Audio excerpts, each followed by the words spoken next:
Olá, pessoal! Vamos à explicação da atividade de hoje do livro de Língua Portuguesa, falando sobre variedade linguística nas páginas 59 até a 64. Não deixe de assistir o vídeo até o final para que você compreenda bem como que você deve responder cada questão da sua atividade, ok? Se você ainda não é inscrito no nosso canal, deixe a sua inscrição, faça a sua inscrição, deixe o seu like, deixe o seu comentário para que você fique ligadinho em todas as novas informações do nosso canal, ok? Vamos lá para as nossas explicações. Então, variedades linguísticas. Quando a gente fala em variedade linguística, a gente fala que existem diversas formas da gente falar a nossa língua. Existem formas corretas e formas erradas?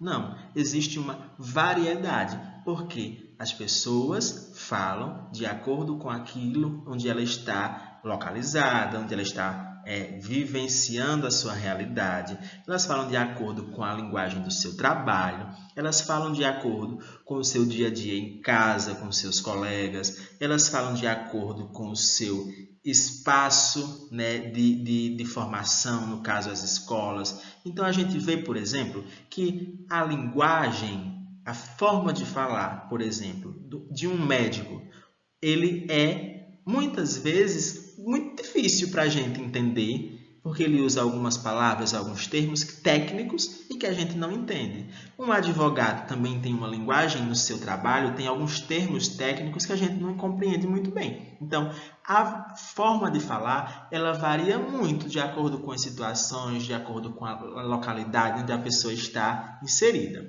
Então, isso nós vamos ver duas situações. Vamos ver agora o trecho do diário da Julieta e um trechozinho também de um dicionário, um verbetezinho do dicionário.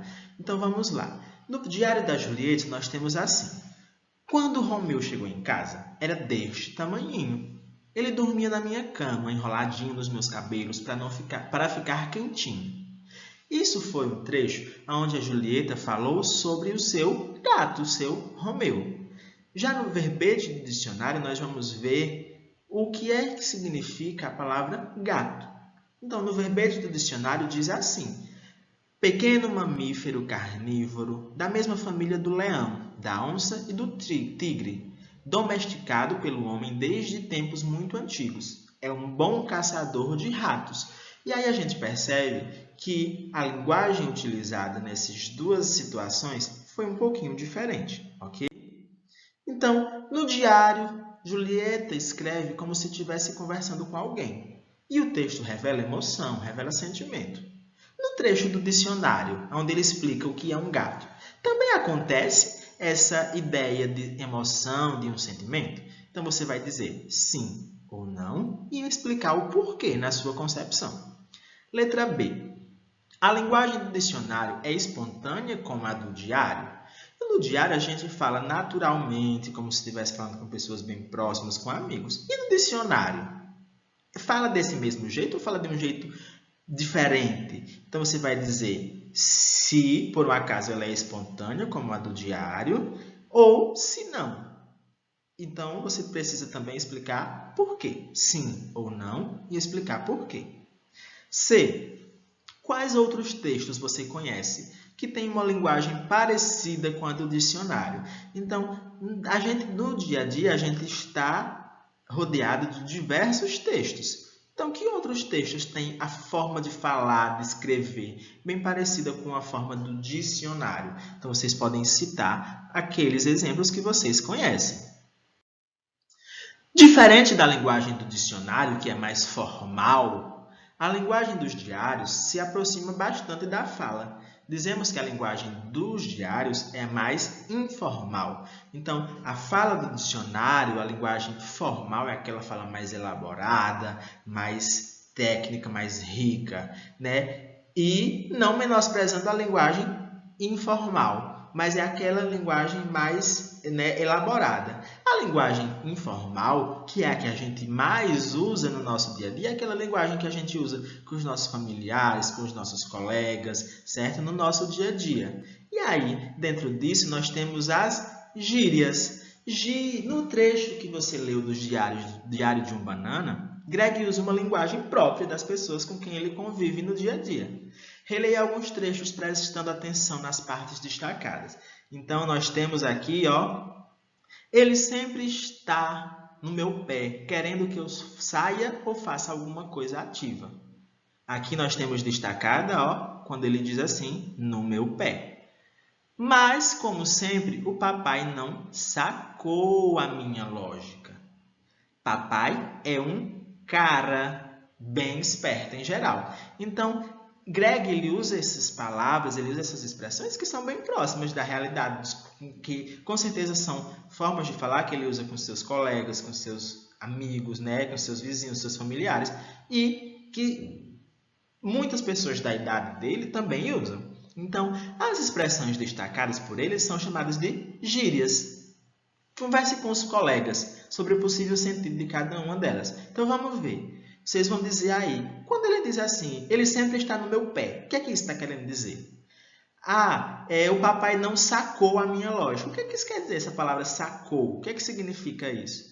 Papai é um cara, é bem esperto. Quando ele diz papai é um cara, o que é que isso quer dizer? Então, é isso que vocês vão explicar aí no número 1. O que é que cada um desses 3 termos aqui, no meu pé, sacou e cara, significam, ok?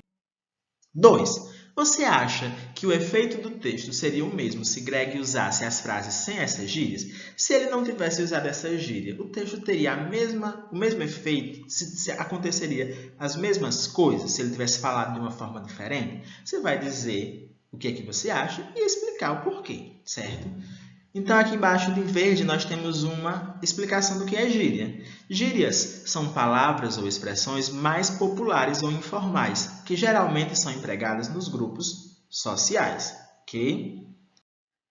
E aí, nós temos aqui algumas gírias usadas por alguns grupos. Então, nós temos gírias usadas por surfistas, por jogadores de futebol, por jovens, tá certo? E aí, nós temos, por exemplo, vamos ver, surfistas, arrebentar, cabreirão, caldo, maroleiro, prego. Por jogadores de futebol, bicicleta, bicuda, frango, lanterninha. Por jovens, babado, caraca, irado, paga-mico, tá causando. Então, cada uma dessas gírias usadas por esses grupos, eles têm um significado para eles. E aí, ao lado, nós temos o significado de cada um. Por exemplo, quando ele diz assim, o goleiro levou um frango. Isso quer dizer que ele levou um gol sofrido porque ele falhou, porque ele não tinha habilidade para pegar aquela bola. Por exemplo, quando você diz assim, caraca, é porque você está expressando uma admiração, você está surpreso. Quando você diz assim, irado, é porque ele está exprimindo uma satisfação, uma coisa que você gostou. Então, essas gírias, elas fazem parte do nosso dia a dia, que a gente muitas vezes fala, mas a gente não sabe o que é uma gíria, tá certo? E aí, essas informações aqui, elas serão importantes para a próxima questão que vocês irão responder, certo? Então, o uso de gírias é muito mais comum entre jovens, entre amigos e entre pessoas que convivemos no nosso dia a dia. Geralmente, a gíria é empregada em situações em que o uso da linguagem é mais informal, mais espontânea. Há uso de gírias próprias de roqueiros, de internautas, de profissionais de determinadas áreas, como, por exemplo, feirantes, caminhoneiros, médicos e etc. As gírias podem variar dependendo da região em que são empregadas, pois há diferenças de sentido de um lugar para outro. Isso é, as gírias usadas em certo lugar podem não fazer sentido em outro. Então, agora, terceiro. Reescreva cada frase substituindo a expressão destacada por uma gíria que você conhece. Se precisar, você consulta a página 61 do seu livro, que é aquela página que a gente viu algumas gírias que são usadas por aqueles grupos.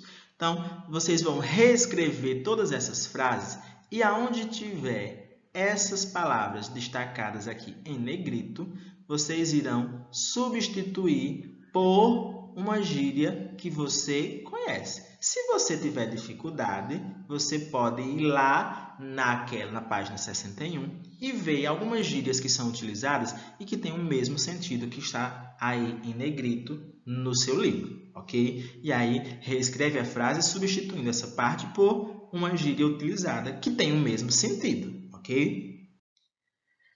Agora é com você. Temos aqui essa tirinha da Cebolinha e da Mônica, do Cebolinha e da Mônica. Então, O Cebolinha pensa, né? Vou falar em gíria com a Mônica. Ela não vai entender nada. Diz aí, mina, tá com alguma quizumba na cuca? Qual é, minão? Tá curtindo uma de diferente? A Mônica responde. Então, letra A. Cebolinha conseguiu deixar a Mônica sem entender nada? Você vai responder sim ou não e explicar o porquê. B. Converse com seus colegas e escreva o significado de cada gíria. Como nós estamos cada um nas nossas casas, a gente vai explicar o que a gente entende. O que é que significa cada uma dessas gírias? O que é que significa mina? O que é que significa quizumba? O que é que significa cuca? Minão? O que é que significa dizer tá curtindo uma de diferente? Então, cada uma dessas falas, essas gírias, tem um significado. Se você souber qual é, você vai colocar aí. Se não, você pode pesquisar para que você compreenda o que é que quer dizer cada uma delas, ok? Letra C. O efeito de humor da tirinha seria o mesmo se a Mônica não tivesse usado as gírias. O que é humor? A graça do texto seria a mesma coisa se Mônica não soubesse o que era que o Cebolinha estava falando. Você vai dizer sim ou não e também vai explicar o porquê disso.